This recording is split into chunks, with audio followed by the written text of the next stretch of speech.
Hey everybody, welcome to another episode on the AI Guide where we focus on the human impact of AI.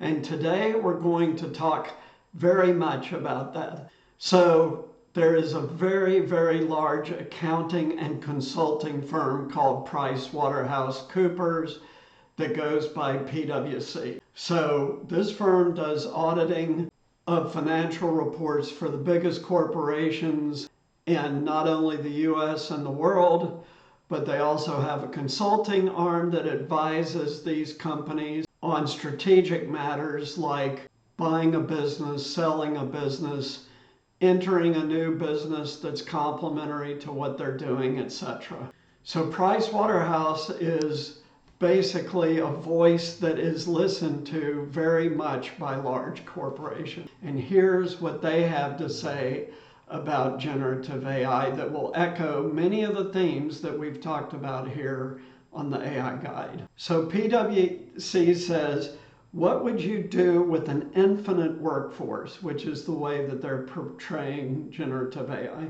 Generative AI is not only reshaping industries, but also redefining the very concept of work. Imagine a world where you are no longer limited by the number of hours in the day or the number of people you can hire. What would you do? How would your business model change? How would you leverage this nearly infinite workforce to outpace your competitors? So this is a very interesting take on what will be competitive pressure to adopt AI as quickly as possible at companies. The new AI-enhanced workforce.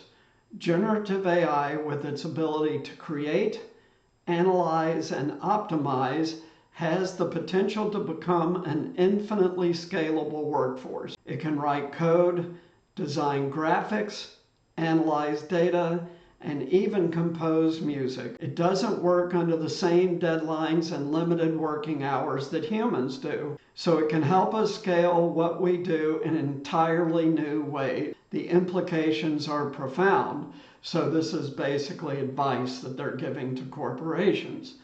Number one, unlimited creativity. With generative AI, creativity knows no bounds. AI can assist you in generating ideas, refining concepts, and even producing finished products, and I would add to that, doing research. Imagine having an entire team of creative minds at your disposal, ready to brainstorm and collaborate at any time. So this is their first way that they're proposing for AI to transform the corporate world. Number two, data analysis at scale. With generative AI, businesses can leverage AI to analyze vast amounts of data, uncovering insights that would take human analysts months or even years to discover. So they're basically proposing replacing analytical staff with AI to some degree. Number three, where we start to get into the rub here, automating mundane tasks. Why waste human potential on repetitive and mundane tasks? Generative AI can take it on, freeing up human workers to focus on more complex and meaningful work. The result can be a more engaged and productive workforce. And as my viewers know, this was one of the big themes at TED AI was AI will not replace humans at work. It will complement them, not 100%. Let's proceed. Ethical considerations of AI. So PwC says, while the promise of an infinite workforce is tantalizing, it also raises critical ethical questions. What happens to the jobs displaced by AI? So they're acknowledging this will happen, and it will happen at scale, just as they're proposing. How do we make sure that AI is used responsibly and does not perpetuate biases? And I've done many episodes on this issue. They wrap up by saying the age of the infinite workforce is not a distant dream. It's starting to happen now, and the future is now. Businesses and individuals who recognize the potential of generative AI stand to gain a competitive edge in an increasingly complex world. So this is a very, very important point that was also emphasized repeatedly at TED AI last month. And that is that initially, AI will not replace people generally, but people who leverage AI will replace those who don't. This is without a doubt true because it is such an empowering tool and you can do so much more work so much faster by using AI that someone who uses AI to do the same job will certainly displace someone who does not over the next few years. We're talking by 2025. What does this mean? It means two things. As I've repeatedly said on the AI guide here, you need to prepare yourself. How do you do that? The first is to learn more about AI as much as possible. Click the link below. Get your free resource, learn much more about AI. The second thing is pick a career path or change to a career path that is AI resistant. What are those career paths? Those career paths are where human skills are required and/or the human touch is required.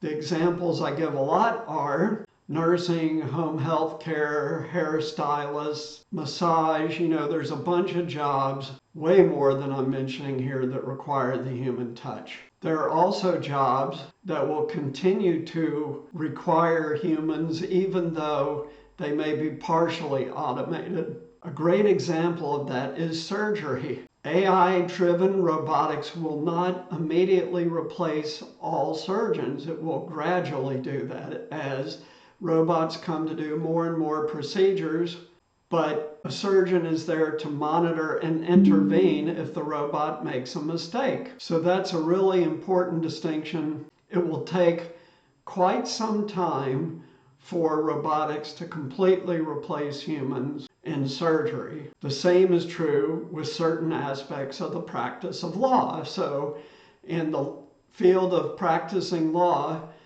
those who draft documents will be very quickly replaced now. Those who litigate, meaning they appear in court, will not for a while. I think it will be a while before a human lawyer isn't present in court to argue a case. And you can say the same is true for judges. No one is going to want AI deciding, especially criminal cases, but even civil cases, for quite a while. And we could talk about every single career path, but again, there's other careers that will not be impacted by AI and AI-driven robotics in the near term, such as being an electrician or a plumber. So this is something to think about. So thanks so much for your support. Please like, subscribe, and share. Also, please support me on Patreon. The only way I can do other events like going to TED AI is with your support. If you donate on Patreon, I'll be able to do live cutting-edge events from the top AI conferences in the world, just like I did at TED. So thanks so much for tuning in. We'll see you next time. Take care.